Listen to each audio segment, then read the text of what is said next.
গতকাল যে বাজেট পেশ হয়েছে আপনারা দেখেছেন যে দারিদ্র সীমার নিচে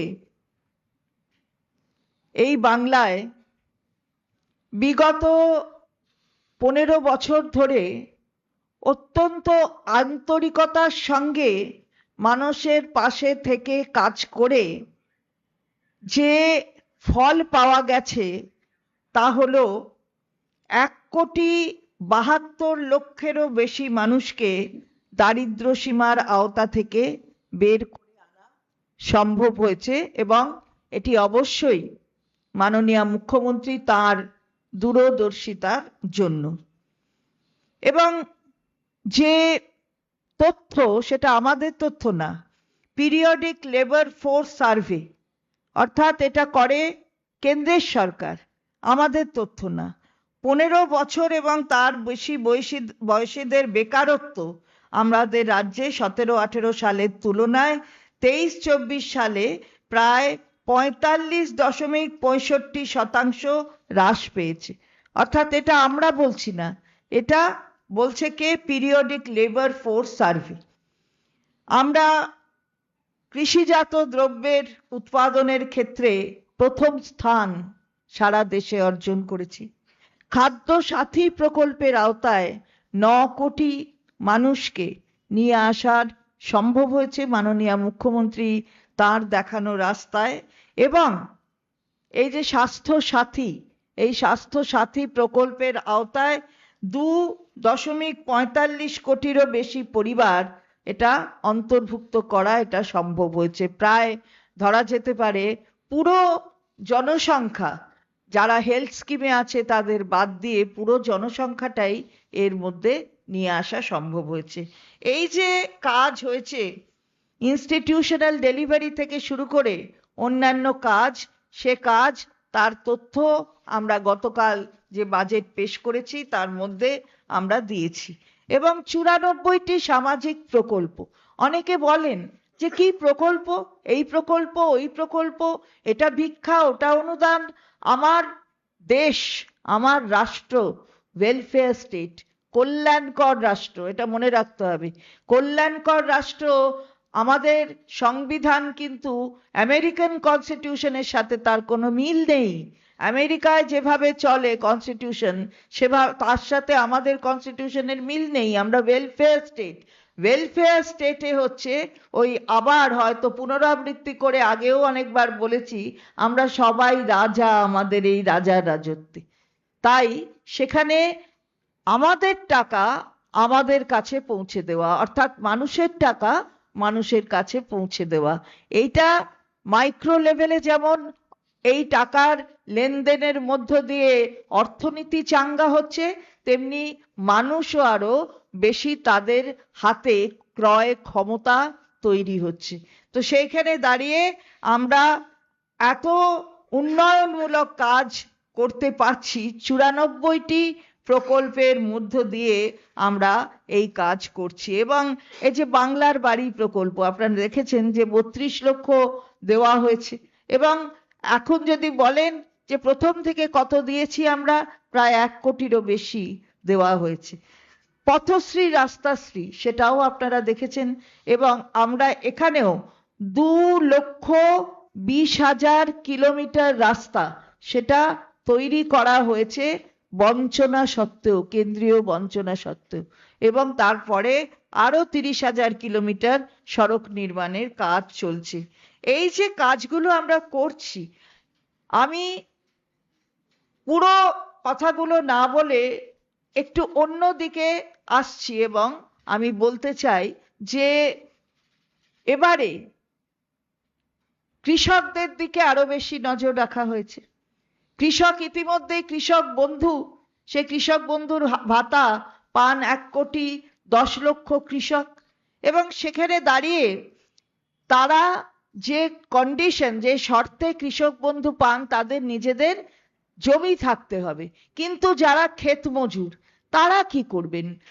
মমতা বন্দ্যোপাধ্যায় আমাদের দলের সর্বোচ্চ নেত্রী, রাজ্যের মুখ্যমন্ত্রী, সেদিকটাও তাকিয়ে দেখেছেন। সেদিকে তাকিয়ে দেখেছেন যারা ভাগ চাষি, যারা প্রান্তিক চাষি, তারা কি করবে? তাদের জন্য 4,000 টাকা বছরে দুটি কিস্তিতে, একটা খরিফে একটা রবি মরশুম, খরিফ মরশুমে একটা, দুটো কিস্তিতে 4,000 টাকা। এই যে দেখা, এবং যারা ওই যে জল নিতে গেলে টাকা দিতে হয়, ক্ষেতের জল, সেই টাকা মুকুব করে দিয়েছেন, সেই টাকা দিতে হবে না, অর্থাৎ জলের জন্য টাকা নেই। এবার ভেবে দেখুন যে আমরা এখানে কি কি করেছি। সমস্ত সেক্টরের দিকে এই বাজেট তার দিকে ফোকাস করেছে, সব সেক্টর, যেমন সাধারণ মানুষ, তেমনি স্পেসিফিক যে সেক্টরগুলো, কৃষক থেকে শুরু করে, ইউথ থেকে শুরু করে, মহিলা থেকে শুরু করে সবকিছু। মহিলাদের লক্ষ্মীর ভান্ডার 500 টাকা বেড়েছে, 500 টাকা বেড়েছে, অর্থাৎ যারা জেনারেল কাস্ট তারা এখন 1,500 পাবেন, আর যারা শিডিউল কাস্ট, শিডিউল ট্রাইব, তারা পেয়ে যাবেন 1,700 টাকা। তো এই জায়গায় খালি লক্ষ্মীর ভান্ডার নয়, তার সাথে আশা কর্মীদের 1,000 টাকা বেতন বেড়েছে, মাতৃত্বকালীন ছুটি 180 দিনের, এবং যদি কখনো কর্মরত অবস্থায় তারা কেউ, ভগবান ঈশ্বর না করুন, কেউ মারা যান, তাহলে তার নেক্সট অফ কিন, অর্থাৎ তার যিনি একদম সঙ্গেকার যিনি থাকেন আর কি, নেক্সট অফ কিন যাকে বলে, তার আত্মীয়, তাকে 5 লক্ষ টাকা দেয়া হবে। ঠিক তেমনই আইসিডিএস প্রজেক্টেও 1,000 টাকা করে বেড়েছে।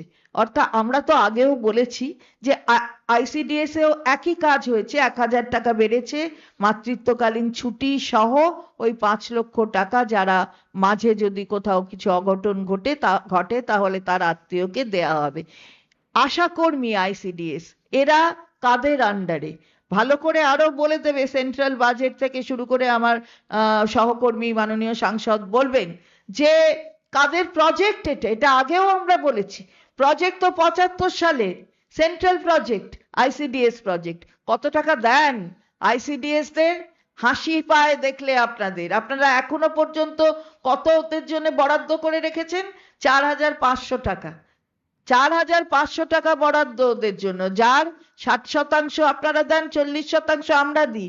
আর তার বাদে মাননীয় মুখ্যমন্ত্রী তাদের নিজের, আমাদের বাজেট থেকে 3,750 টাকা এক্সট্রা দিত আইসিডিএস দের, এবারে 1,000 টাকা আরো বৃদ্ধি পেয়েছে, মানে তারা 4,750 টাকা এক্সট্রা পাবে। তাহলে হেল্পারদের কি দিতেন ভাবতে পারেন? এখনো অবধি একটা আইসিডিএস প্রজেক্টের হেল্পার, তার মাইনে হচ্ছে 2,250, 2,250। আমরা তার মধ্যে 40% দিই। তাছাড়া আমরা তাদের জন্য 4,050 টাকা আলাদা দিতাম, এখন 5,050 টাকা পাবে তারা। তাহলে প্রজেক্ট তোমার, তুমি তার দিকে অ্যালট করো না, তার অ্যালোকেশন নেই। এই যে আশা কর্মীরা ন্যাশনাল হেলথ মিশনের আন্ডারে কি দেন, কি দেন আমরা জিজ্ঞাসা করতে চাই। তাদের খালি ইনসেনটিভ দেন। এই যে বাজেট, এই বাজেটে কই তাদের দিকে একটু লক্ষ্য তো রাখলেন না। আমরা জিজ্ঞাসা করছি যে তাহলে আপনার প্রজেক্ট, আপনি ইনসেনটিভ দেন। আমরা তাদের, আপনি যে ইনসেনটিভ দেন সেই ইনসেনটিভেও আমরা 40% ইনসেনটিভ সেটাও বেয়ার করি। তাছাড়া আমরা আশা কর্মীদের 5,250 টাকা করে দিতাম, তাদেরও 1,000 টাকা করে বেড়ে গেল, অর্থাৎ তারা 6,250 টাকা ভাতা পাবেন। তাহলে বুঝে দেখুন যে কাদের কাদের চিন্তা মানুষকে নিয়ে, কাদের চিন্তা। চিন্তা কেন্দ্রীয় সরকারের নেই। এমএসএমই সেক্টরে আমরা প্রথম, আমাদের মেয়েরা যে কাজ করে এমএসএমই সেক্টরে, এটা আমি এসএলবিসির মিটিংয়ে বসে দেখেছি যে তাদের রিপেমেন্ট হচ্ছে 99% ওপরে, এবং তারা যে উন্নত স্তরের কাজ করছে এখন, সেটা অভাবনীয়। এই যে অনুপ্রেরণা, এই যে উৎসাহ, এটা মাননীয় মুখ্যমন্ত্রী বিভিন্নভাবে তাদের দেন বলে এই কাজটা তারা করতে পারছে। আমরা সাধুবাদ জানাই যে তারা আমাদের এমএসএমই সেক্টরকে একেবারে সামনের দিকে এগিয়ে নিয়ে গেছেন। আপনারা কি করছেন? আপনারা কিছুই করেন না। এই যে লাখপতি লাখপতি কি সব যেন হয়েছে, হয় বলে দিতে পারবে সেন্ট্রাল বাজেটে কি যেন মহিলাদের লাখপতি, তো লাখপতি তো এখানে হয়ে গেছে। লাখপতি মহিলা এখানে তো হয়ে আছে, কারণ মাননীয় মুখ্যমন্ত্রী মমতা বন্দ্যোপাধ্যায় যেভাবে বুস্ট আপ করেন, তাতে এখানে তাদের যে উদ্যোগপতি হওয়ার যে রাস্তাটা, সেটা আরো বেশি প্রশস্ত হয় এবং তারা ইতিমধ্যে এই এমএসএমই সেক্টরকে এত বেশি তাদের সমৃদ্ধ করেছে। তো এই জায়গায় দাঁড়িয়ে প্রত্যেকটি সেক্টরের জন্য, আমি ইউথ বললাম, অনেকের প্রশ্ন যে যুব সাথী, আমি একটু আগেই বলে এসেছি, তবু আপনাদের আবার বলছি, বিধানসভায়ও আপনাদের যারা আছেন ওখানে তারা আমায় জিজ্ঞাসা করেছেন, আমি বলেছি, আপনাদেরও বলছি, যুব সাথী আর যুবশ্রী দুটি কিন্তু আলাদা। যুবশ্রী সেটা কিসের জন্য আপনারা জানেন, এবং আজকে বিধানসভায় যারা বিরোধীতে ছিলেন তারা বলেছেন যে এই যুবশ্রী প্রকল্পে বলা হয়, কিন্তু এটা নাকি এমপ্লয়মেন্টের কিছু মানে ব্যাপার থাকে না, তাদের দেওয়া হয় না, যুবশ্রীর ১,৫০০ টাকা দেওয়া হয় না। আমি বলে এসেছি, বিধানসভায়ও বলেছি, ১৮০ কোটি টাকা দেওয়া হয়েছে। কবে থেকে শুরু হয়েছে? ১১ সাল থেকে তো শুরু হয়নি, ১৩ থেকে শুরু হয়েছে। ১৮০ কোটি টাকা আপনি একটু ভাগ করে দেখলে বুঝতে পারবেন যে ১,৫০০ টাকা দিয়ে যদি ১৮০ কোটিকে ভাগ করি তাহলে ওটা ১২ লক্ষ হয়। তাহলে কি বলা হয়েছিল যে প্রতি বছরে ১ লক্ষ করে দেওয়া হবে। তাহলে আজকে দাঁড়িয়ে ১৩ সাল থেকে যদি আমরা গুনি তাহলে কি হলো? প্রত্যেক বছরে কি ১ লক্ষ করে দেওয়া হলো না? নাকি অঙ্ক অন্য কথা বলে? যুবশ্রী অন্য আর যুব সাথী অন্য। যুবশ্রী কি করছে?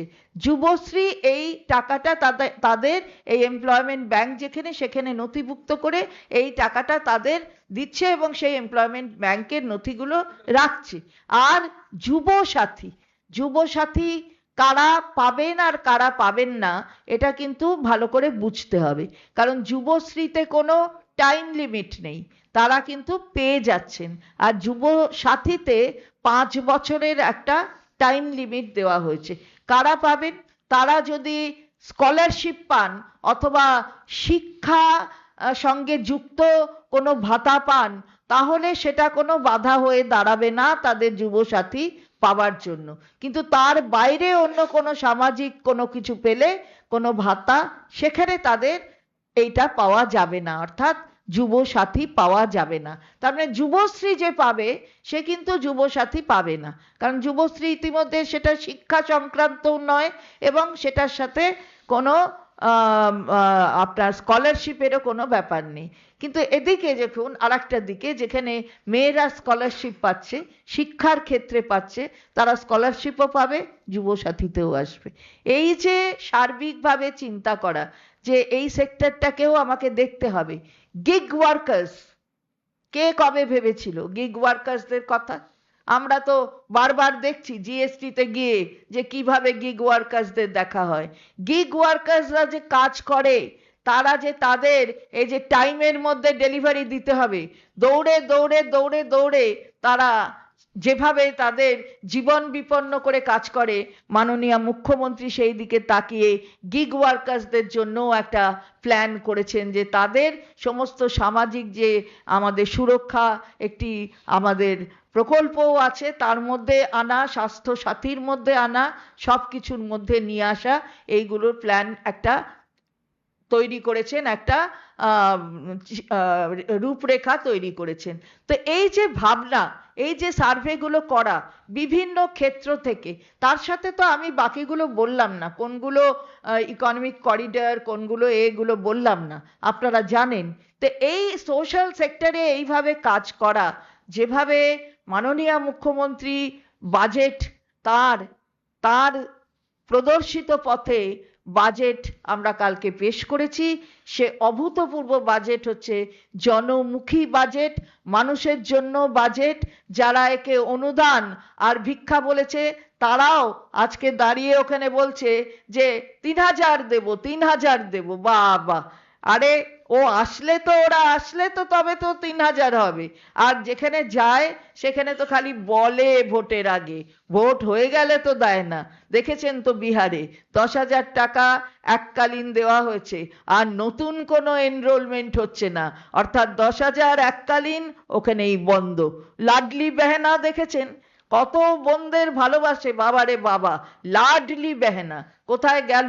তো তাহলে এই তো জায়গায় রয়েছে অন্য প্রদেশ, বিজেপি শাসিত প্রদেশগুলো, সেইখানে দাঁড়িয়ে আমাদের বাজেট, মাননীয় মুখ্যমন্ত্রী যেভাবে এই বাজেট তৈরি করবার জন্য আমাদের রাস্তা দেখিয়েছেন, তাতে আমরা অত্যন্ত আনন্দিত এবং গর্বিত যে রাজ্যের মানুষের কাছে যা বলা হয় সেটাই করা হয়, সেটা কিন্তু দেখিয়ে দেওয়া যাচ্ছে মাননীয় মুখ্যমন্ত্রীর নেতৃত্বে। এবার আমাদের মাননীয় সাংসদ আপনাদের কাছে বলবেন। সবাইকে ধন্যবাদ। ইতিমধ্যেই আপনারা গতকাল বিধানসভায় আমাদের মাননীয় অর্থমন্ত্রী মাননীয়া চন্দ্রিমা ভট্টাচার্যের পেশ করা বাজেট মমতা ব্যানার্জির অভিভাবকত্বে সেটা আপনারা শুনেছেন। আজকেও দলের পক্ষ থেকে উনি বিস্তারিতভাবে আপনাদের বলেছেন। আমি শুধু দুটো কথা আপনাদের স্মরণ করিয়ে দিতে চাই। এক হচ্ছে, বাংলার ক্ষেত্রে যবে থেকে মমতা ব্যানার্জি দায়িত্ব নিয়েছেন তবে থেকে তিনি কোনো স্তরেই কোনো ভেদাভেদ করেননি, না সেটা অর্থনৈতিকভাবে, না সামাজিকভাবে, না ধর্মের ভিত্তিতে, না ভাষার ভিত্তিতে। তার কাছে বাংলায় বসবাসকারী সমস্ত মানুষকে তিনি সমান চোখে দেখেন, এবং এটা দেখেন বলেই খাদ্যসাথী সমস্ত পরিবার পায়, সেখানে অর্থনৈতিক বৈষম্য তিনি দেখেননি। স্বাস্থ্যসাথী সেটা সমস্ত শ্রেণীর প্রতিনিধি পায়, সেখানে কোনো অর্থনৈতিক বৈষম্য তিনি দেখেননি। লক্ষ্মীর ভাণ্ডারের ক্ষেত্রে সমস্ত স্তরের মানুষ পায়, ভাষার ঊর্ধ্বে, ধর্মের ঊর্ধ্বে, অর্থনৈতিক কতটা নির্ভরতা আছে তার ঊর্ধ্বে, সবাই মিলে পান। এবং দেখেছেন যতগুলো জনমুখী প্রকল্প আছে, আপনি এমন একটা প্রকল্প দেখাতে পারবেন না যেখানে বাংলার মাননীয় মুখ্যমন্ত্রী কি অর্থনৈতিক, কি সামাজিক, কি ধর্মভিত্তিক কিংবা জাতভিত্তিক কোনো রকম কোনো প্রভেদ করেছেন। আমি এই কথাটা কেন বললাম? আমি দেখেছি অনেকে প্রশ্ন করেন যে ওই তো কেন্দ্রীয় সরকার আয়ুষ্মান ভারত দিচ্ছে, তাহলে আয়ুষ্মান ভারত কি সারা ভারতবর্ষের সমস্ত নাগরিকের জন্য? এই প্রশ্ন কি কোনোদিন আপনারা কোনো বিজেপি নেতাকে করেছেন? না, আয়ুষ্মান ভারতের একটা ক্যাটাগরি আছে, একটা সিস্টেম করা আছে, যার বাইরে কেউ আয়ুষ্মান ভারতের সুযোগ সুবিধা পাবেন না। কিন্তু বাংলার ক্ষেত্রে দেখুন, কেন স্বাস্থ্যসাথী, কেন আয়ুষ্মান নয়? কারণ মমতা বন্দ্যোপাধ্যায়, যিনি বাংলার প্রত্যেকের অভিভাবিকা নিজেকে মনে করেন, তিনি মনে করেন এই চিকিৎসা পাওয়ার ক্ষেত্রে কোনো অর্থনৈতিক বৈষম্য কিংবা কোনো ভাগাভাগি থাকা উচিত নয়।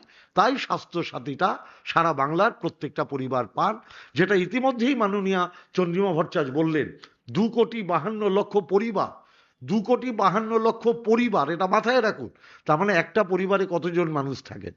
আপনি যদি 4 জন করেও ধরেন, তাহলে দেখুন 9.5 কোটি লোক এর মধ্যে তিনি ধরে ফেলেছেন এই স্কিমের মধ্যে। এর বাইরে সরকারি চাকুরিজীবী যারা আছেন, যারা বিভিন্ন রকম প্রাইভেট সেক্টরে কাজ করে মেডিকেল বেনিফিট পান, তাদের কথাটা এর বাইরে আছে।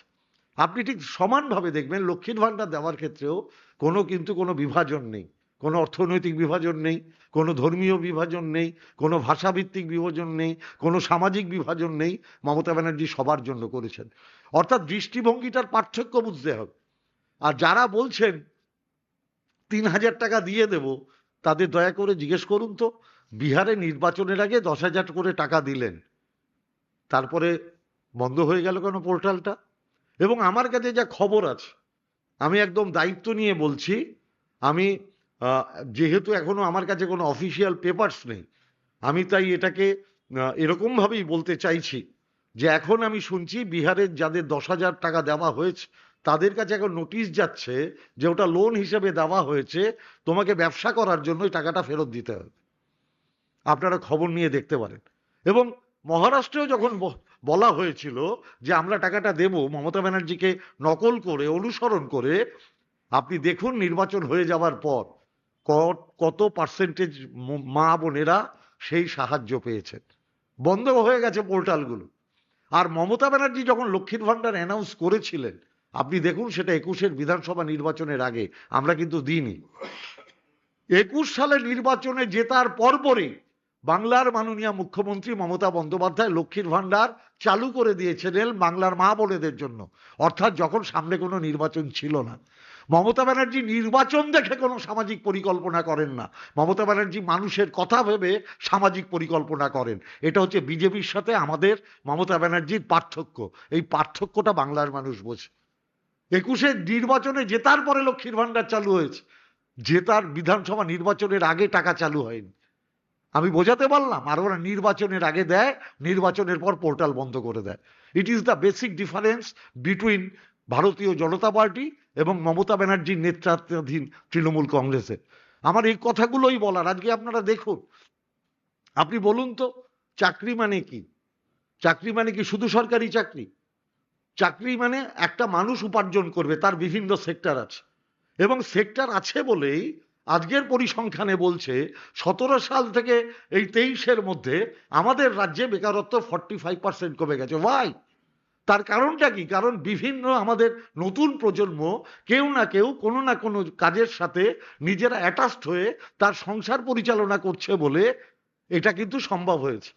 এবং অর্থনৈতিকভাবে পিছিয়ে পড়া মানুষগুলো, তাদের পাশে মমতা বন্দ্যোপাধ্যায় দাঁড়িয়েছিলেন বলে আজকে 1,72,00,000 মানুষ তাকে মমতা ব্যানার্জি দারিদ্র্য সীমার উপরে উঠাতে পেরেছেন। এটা বৈজ্ঞানিকভাবে দেখতে হবে, দৃষ্টিভঙ্গিটাকে স্বচ্ছভাবে দেখতে হবে। মমতা ব্যানার্জি করছে বলেই তার সমালোচনা করতে হবে। আমি আপনাদের সাংবাদিক বন্ধুদের অনুরোধ করছি, এই কথাগুলো দয়া করে বিজেপির নেতাদের প্রশ্ন করুন, দেখবেন আপনারা উত্তর খুঁজে পাবেন না, আপনারা উত্তর খুঁজে পাবেন না। এবং এই ছেলেগুলো যাতে বিভিন্ন জায়গায় ফর্ম ফিল আপ করতে পারে, বিভিন্ন জায়গায় পরীক্ষা দিতে পারে, তার জন্য তাদের একটা সাহায্য করার জন্য, মানসিকভাবে পাশে দাঁড়ানোর জন্য এই 1,500 টাকা করে প্রত্যেকবার দেওয়া হচ্ছে।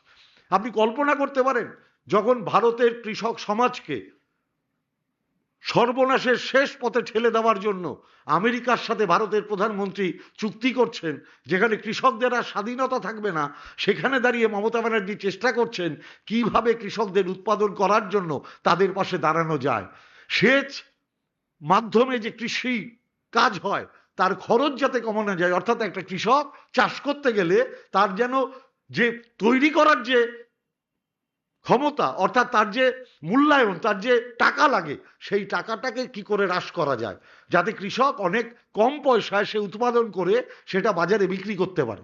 এই যে কৃষকদের জন্য ভাবনা, সেচের সমস্ত কিছু মকুব করে দেওয়া, এই যুগান্তকারী সিদ্ধান্ত কে কবে ভেবেছে? আমি আপনাদের জিজ্ঞাসা করতে চাই। সব সেক্টরের কথা। প্রবীণ মানুষ ভাবুন, এতদিন একটা মানুষ রিটায়ার করলে 2 লক্ষ টাকা অবধি ক্যাশলেসের সুবিধা পেতেন, অথচ হয়তো ওই প্রবীণ মানুষ চিকিৎসা করাতে গিয়ে দেখা গেল তার বিল হয়ে গেছে 5 লক্ষ টাকা। কি করবে মানুষটা? কোথায় যাবে? মমতা ব্যানার্জি তাদের কথা বলেননি, বলছেন 75% অব দি এক্সট্রা টাকাটা 75% অব দি আমি ক্যাশলেস করে দেবো। কে ভেবেছে বলুন তো এরম ভাবে প্রত্যেকটা সেক্টরের কথা? কে ভাবে? একটা মানুষের নাম বলুন। ভারতের প্রধানমন্ত্রী বাজেট পেশ করলেন, বাংলার জন্য একটা আশার কথা শুনিয়েছেন? আপনারা জিজ্ঞেস করুন, যারা পশ্চিম বাংলার বুকে দাঁড়িয়ে যারা চিৎকার করছেন তাদের বলুন, আপনাদের তো 12টা এমপি আছে, আপনাদের এতগুলো এমএলএ আছে, এতগুলো লোক লড়াই করে আপনারা ভারতবর্ষের প্রধানমন্ত্রীর কাছ থেকে বাংলার জন্য কি আনতে পারলেন? আর মমতা ব্যানার্জি যখন রেলমন্ত্রী ছিলেন, বাংলায় বিরোধী দলের নেত্রী ছিলেন, বাংলার জন্য মমতা ব্যানার্জি কি কি করেছিলেন? দয়া করে একটু পার্থক্য করুন না, একটু কম্পারিজন করুন না, তাহলেই তো বোঝা যাবে হোয়াট ইজ হোয়াট। দুধ কা দুধ, পানি কা পানি। বাংলার জন্য কারা কাজ করার চিন্তা করছে, বাংলার জন্য কাদের কাজ করার মানসিকতা আছে? কথায় আছে সেই ট্র্যাডিশন সমানে চলছে, অর্থাৎ বাংলাকে বঞ্চনা করার যে ধারাবাহিক ঐতিহ্য ভারতীয় জনতা পার্টির, যে 2,00,000 কোটি টাকা দেনা থেকে শুরু করে এনআরইজিএস এর টাকা না দেওয়া, বাড়ির টাকা না দেওয়া, বাংলাকে সর্বক্ষেত্রে বঞ্চনা করা, জলের টাকা না দেওয়া, সেই ট্র্যাডিশন সমানে চলছে। অর্থাৎ ওরা বাংলাকে সহ্য করতে পারে না। যেহেতু স্বাধীনতা সংগ্রামে বাংলার ভূমিকা ছিল সবচেয়ে অগ্রগণ্য আর ওদের ভূমিকা ছিল জিরো, এইটা ওদের মনে একটা বড় ক্ষত। ওরা জানে বাঙালির সামনে ওরা মাথা উঁচু করে দাঁড়াতে পারে না, ওদের মাথাটা নিচু হয়ে যায়, কারণ জানে বাঙালিরা বাংলা ছিল বলেই ভারতবর্ষের স্বাধীনতা ত্বরান্বিত হয়েছিল। আমার এই কথাগুলোই আপনাদের বলা, বিনীতভাবে এই কথাগুলো আমরা আপনাদের সামনে উপস্থাপিত করতে চাইছি। মমতা ব্যানার্জি কার কথা শুনেছেন? প্রখ্যাত অর্থনীতিবিদ, তিনি বলেছিলেন একটা আলোচনায়, মাইক্রো লেভেলে যদি টাকা থাকে তাহলে সেই টাকাটা বাজারে আসবে, বাজার অর্থনীতি চাঙ্গা থাকবে। আজকে যারা সমালোচনা করছেন তারা অর্থনীতিতে কতটা বন্দ্যোপাধ্যায়ের সাথে পড়াশোনার সমতুল্য আমার জানা নেই, কিন্তু মমতা ব্যানার্জি মান্যতা দিয়েছে গরিব মানুষের হাতে টাকা পৌঁছে দাও, সেই টাকা বাজারে আসবে, সংসার যেরকম চলবে বাজার অর্থনীতিটাও চলবে। দৃষ্টিভঙ্গিটা আধুনিক করতে হয়। শুধু মমতা ব্যানার্জি করছে বলে সমালোচনা করব, অথচ গরিব মানুষগুলো যে মনে প্রাণে বাঁচছে, তার পরিবারগুলো যে বাঁচছে, গরিব মানুষ মরে যাক, শুধু গুটি কয়েক শিল্পপতি বেঁচে থাকুক, এই মনোভাব নিয়ে দিল্লির সরকার চলে, বাংলার মমতা ব্যানার্জির সরকার চলে না। এটুকুই আমাদের সাবমিশন।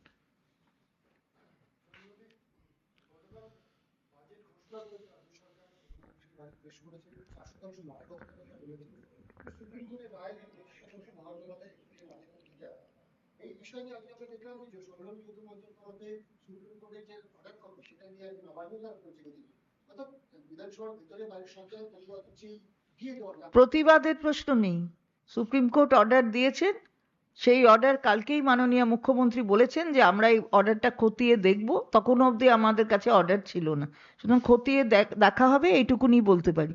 আর 4% যেটা ডিক্লেয়ার্ড হয়েছে সেটা তো প্রসপেক্টিভ, আর ওটা তো আগের, যেটা বকেয়া নিয়ে প্রশ্ন আর কি, সেটা আমরা দেখব। মাননীয় মুখ্যমন্ত্রী কালকেই এই সম্পর্কে উত্তর দিয়েছেন।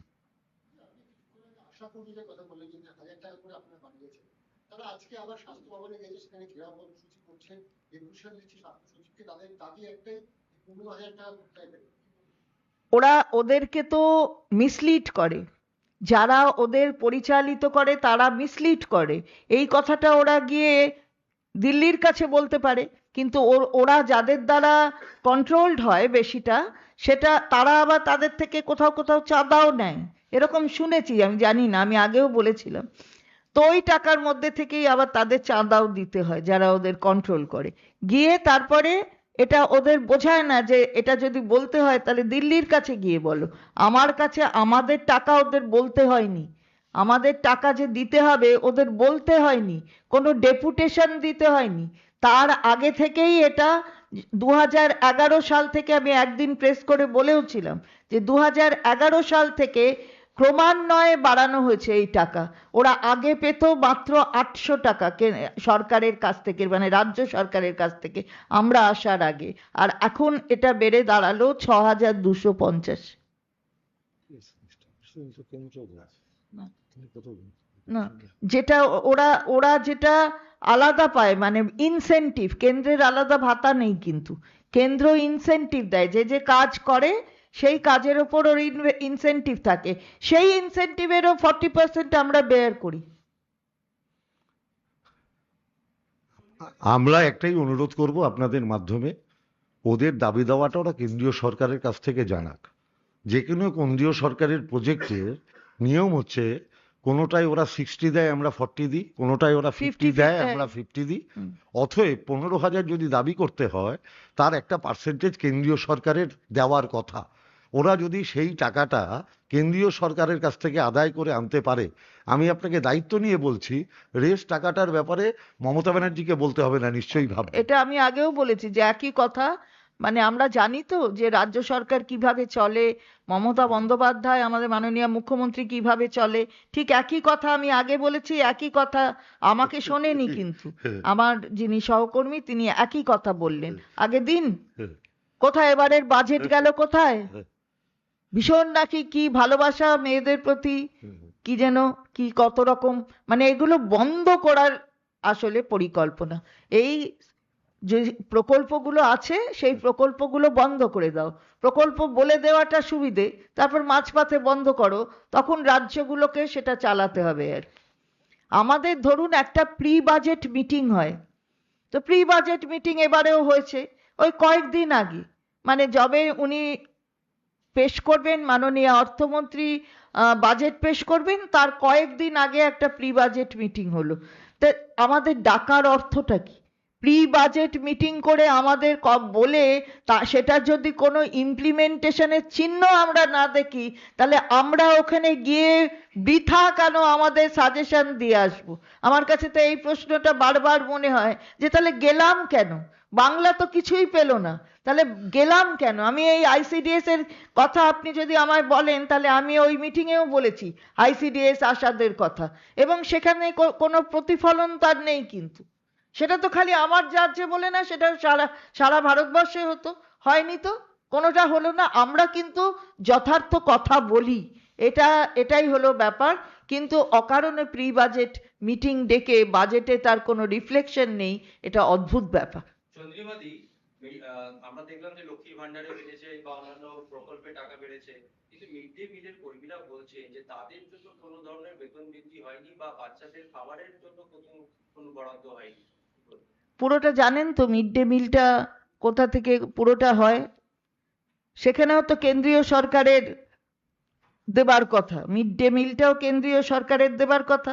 তারা কিন্তু 2 লক্ষ কোটি টাকা দিচ্ছে না, এটা কিন্তু মনে রাখবেন। 2,00,000 এবং কোটি টাকা। হ্যাঁ 2 লক্ষ না, 2 লক্ষ কোটি। হ্যাঁ, হ্যাঁ। তো এটা যে দিচ্ছে না, তা সেটাতে মিড ডে মিলও অ্যাফেক্টেড। এবং আমরা যেখানে যেটা করার সেটা কিন্তু করছি, কে কর্মী সমস্ত দিকে কিন্তু নজর রাখা হয়েছে, এমনকি গ্রিন পুলিশ, সিভিক ভলেন্টিয়ার, সবার দিকে নজর রাখা হয়েছে। মাননীয় মুখ্যমন্ত্রী সব দিকে নজর রাখেন এবং সব দিকে নজর রাখবেন, এটা একটা ভোট অন অ্যাকাউন্টস। এবং সেইখানে দাঁড়িয়ে মাননীয় মুখ্যমন্ত্রী যা বলার সেটা গতকাল বলেছেন।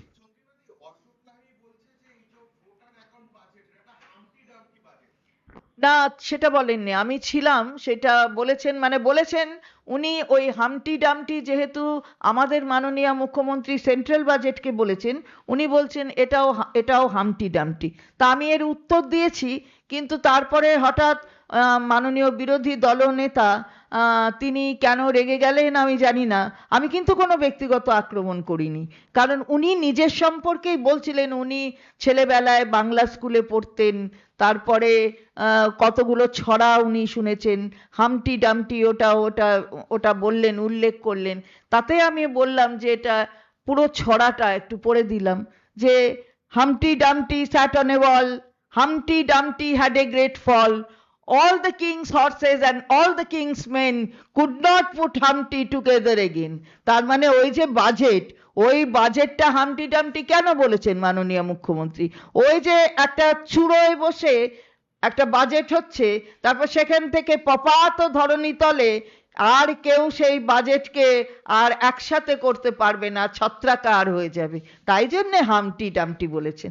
তা সেটা ব্যক্তিগত আমি ওনাকে শ্রদ্ধা করে বলেছি যে আপনি বলছেন আপনি বাংলা স্কুলে পড়েছেন, কিন্তু অর্থনীতিবিদ সারা পৃথিবীতে স্বাক্ষর রেখেছেন, আমরা গর্বিত তার জন্য। সদনে দাঁড়িয়ে বলেছি, রেকর্ডেড, যে আপনি বাংলার লোক, গর্বিত। কিন্তু এত অর্থনীতি কিন্তু বাংলা শিখে খালি বোঝা পড়া যায় না, এটা আবার ইংরেজিও পড়তে হয়। তাহলে ইংরেজিটা পড়েছেন, তারপরে গিয়ে হয়েছে। এবার বাংলায় 15 বছরে কি হয়েছে আপনি হয়তো তখন অন্য দেশে ছিলেন, বুঝতে পারা যায়নি। আপনি তো 5 বছরের বিধায়ক, তো অন্য জায়গায় হয়তো ছিলেন, বুঝতে পারেননি। সেটা বলতে বলতে বিরোধী দলনেতা ভাবলেন কি জানি আমি বলেছি, আমি জানি না। আমি কোনোদিন ব্যক্তিগত আক্রমণ আমরা কাউকেই করি না, আসলে এটা আমাদের শিক্ষা নয়। বিরোধী দলনেতা ওয়াকআউট করেছেন একটাই কারণে, কারণ অশোক লাহিড়ী বলেই ফেলেছেন কেন্দ্রেরটা হামটি ডামটি বাজেট যদি হয় তাহলে প্রকারান্তরে স্বীকার করেছেন। হ্যাঁ, সেটার জন্য ও অস্বস্তিকর অবস্থায় বেরিয়ে গেছে।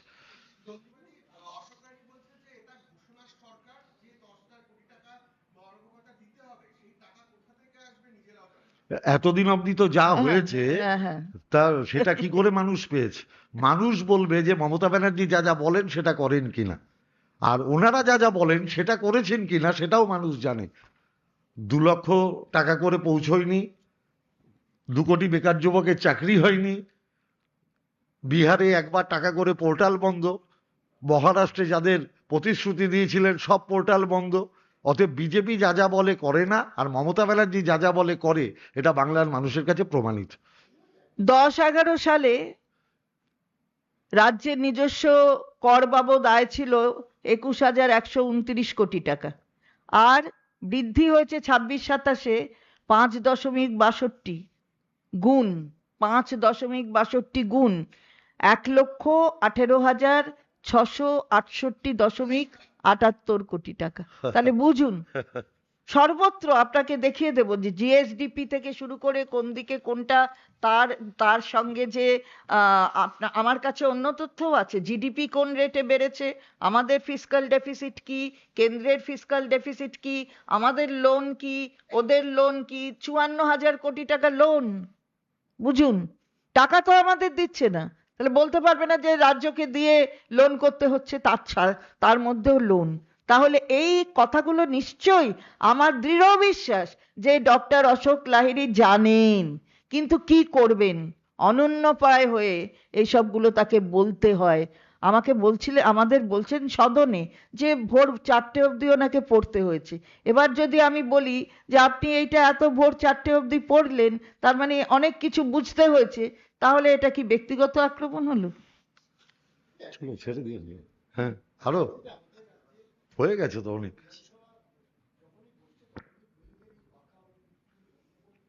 অ্যাকচুয়ালি কিছু বলার নেই ওদের। যদি বলার ক্ষমতা থাকতো, ওদের কাছে কোনো তথ্য থাকতো, যুক্তি থাকতো, তাহলে বিধানসভায় দাঁড়িয়ে বলতো, বিধানসভার বাইরে গিয়ে প্রেসের সামনে বলতো না। ওরা হচ্ছে প্রেস সর্বস্ব লিডার, প্রেসের বাইরে ওদের কোনো অস্তিত্ব নেই। আপনি বলুন। আমরা যে কাজ ওরা 15 বছরে করতে পারেনি, এই ভোটার অ্যাকাউন্ট বাজেট যা মানুষের সামনে নিয়ে আসছে, আগস্ট মাসে আরো তাদের সরকার থাকবে কিনা তাই এখন দেখার। এবার আমি সদনেও বলে এসেছি, আপনাদেরও বলছি, 15 বছরে যদি কিছু করতে না পারতো, তাহলে 11-র পর 16-এ আর আসতো না। 16-এ এসেছে বেশি সংখ্যক বিধায়ক নিয়ে, তাহলে আর 16-র পরে 21-এ আসতো না। 21-এ তার থেকে বেশি সংখ্যক বিধায়ক নিয়ে, আর 26-এ মানুষের রেডি হয়ে আছে, আসবে এই সরকার, মুখ্যমন্ত্রী হবেন মমতা বন্দ্যোপাধ্যায়, আর আরো বেশি সংখ্যক বিধায়ক নিয়ে। তাই 15ই আগস্ট ওটা হবে যে, এবং এই সরকার করবে যে, এটা কিন্তু লেখা হয়ে আছে, এটা ইতিহাস। সুতরাং এই ইতিহাসে এটাও লেখা থাকবে যে 15ই আগস্ট একটা স্বাধীনতার, আমাদের স্বাধীনতার দিন, যে স্বাধীনতার দিনের সাথে ওদের কোনো সম্পর্ক নেই। একটু আগেই আমাদের মাননীয় সাংসদ বলেছেন, যাদের সাথে ওদের দলের কোনো সম্পর্ক নেই, কোথাও কখনো ছিল না, বরঞ্চ উল্টো কাজ করেছে। এটা আমার আর বলার দরকার নেই আপনাদের কাছে আজকে। তো সেইখানে দাঁড়িয়ে যেটা করেছেন ডক্টর অশোক লাহিড়ী, ওনাকে যেভাবে বলে দিয়েছে একটু বলতে হবে, তাই বলেছেন, আমি ওনাকে দোষ দিচ্ছি না। আমি চন্দ্রিমাদির হয়েই বলছি, ডক্টর অশোক লাহিড়ীকে আপনাদের মাধ্যমে 26-এর 15ই আগস্টে মমতা ব্যানার্জির মুখ্যমন্ত্রীত্বে যে অনুষ্ঠান হবে, ওনাকে এখন থেকে সাদর আমন্ত্রণ জানালাম। একটা প্রশ্ন আপনাকে যে আখতার আলীর বিরুদ্ধে আপনারা প্রথম থেকে দুর্নীতির অভিযোগ করে আসছিলেন, সেই আখতার আলী আজকে তো বাজেট নিয়ে কথা হচ্ছে, আমরা আর অন্য প্রসঙ্গে আজকে যাব না। আজকে বাজেট হচ্ছে, দেখুন মানুষ আস্তে আস্তে সব বুঝে যাবে, আমি আর কিছু বলতে চাইছি না। যারা যারা মমতা ব্যানার্জির নামে কুৎসা করেছে, এইসব করেছে, তাদের প্রত্যেকের চরিত্র এক এক করে মানুষের সামনে আসছে। আমি কি বললাম আজকে না বাজেট, আমি তো বলেই দিলাম, আমি সব ক্ষেত্রে বলছি, শুধু ডক্টর কেউ যদি অন্য তার ভুল বুঝে বলেন, সেটা স্বাগত, তাতে কি কি বলবো আবার, ভালো তো।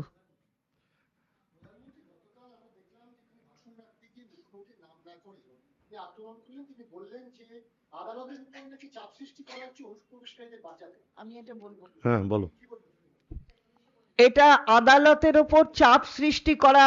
মাননীয় প্রধানমন্ত্রী বলেছেন, আদালত কোনোদিন চাপের কাছে নতি স্বীকার করে না। সুতরাং এই ধরনের কথা বলা হচ্ছে আদালতকে অবমাননা করা। প্রধানমন্ত্রী, মাননীয় প্রধানমন্ত্রী, তিনি নিশ্চয়ই জানবেন এটা, কারণ তিনি কিন্তু আইন প্রণেতা। যারা আইনসভায় বসে তারা আইন প্রণেতা হয়, অথচ আইনটাই বোঝবার মতো ক্ষমতা যদি না রাখেন, যে আদালত কোনোদিন চাপের কাছে নতি স্বীকার করে না, আদালত নিরপেক্ষতা বজায় রেখে আদালত চলে, সর্বোচ্চ আদালতকে এইভাবে কলুষিত করা প্রধানমন্ত্রীর পদ থেকে মানায় না। আসলে প্রধানমন্ত্রী ঠিকই করেছেন জানেন তো, কারণ প্রধানমন্ত্রী বিচারপতিদের অবসর নেওয়ার পরে রাজনীতিতে ঢোকাচ্ছেন।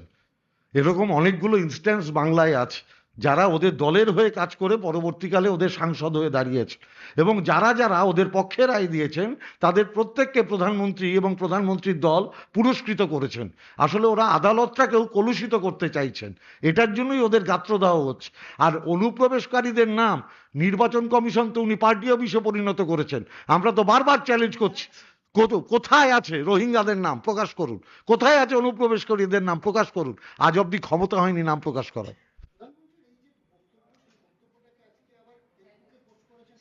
আরে ওর কথা বাদ দিন, ছেড়ে দিন। ওর আর কত বলবো, পাগলে কি না খায়, ছাগলে কি না খায়। দিল্লিতে দেখেছেন তো ছেড়ে- আইনজীবীরা কোথায়, কতজন আইনজীবী সেখানে মাননীয় মুখ্যমন্ত্রীর এই সওয়াল শুনেছেন এবং তার সাথে দেখা করার জন্য এসেছেন। মমতা ব্যানার্জিকে নিয়ে, মমতা ব্যানার্জি হচ্ছেন মমতা ব্যানার্জি, এর সাথে তুলনা করে কোনো লাভ নেই। মমতা ব্যানার্জিকে নিয়ে এখন সারা ভারতবর্ষে আলোচনা হচ্ছে। ও নন্দীগ্রামের এদো গলিতে ওটা নিয়ে থাক, ওইটুকুতে সন্তুষ্ট থাকতে বলুন। চলো।